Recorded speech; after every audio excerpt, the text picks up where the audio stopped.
So, los steht op. Holt einen Text, schwätzt den Text op Lützeburgisch mat mir mat.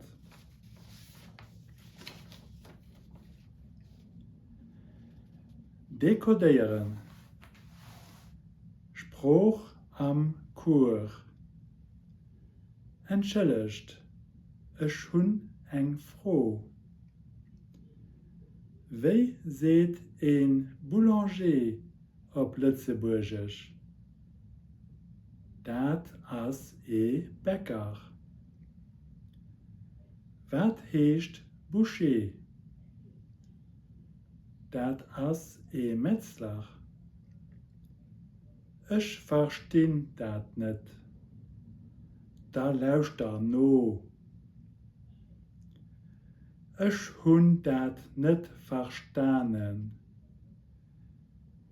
Könnt dir dat wiederholen, wann ich gelieft? Kann ich eng Kopie kreen, wann ich gelieft? Huest du e Blatt fir mech?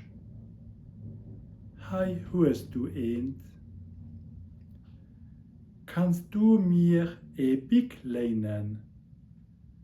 Hei kriegst du da direkt 2. Kannst du mir helfen? Natürlich. Merci.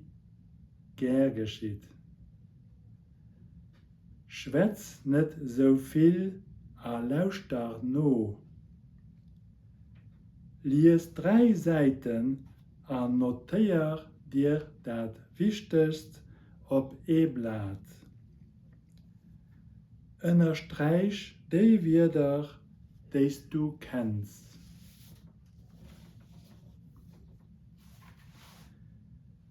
Wiederholt das so lang, bis dir den Text praktisch fehlerfrei op Lützeburgisch mat schwätze könnt.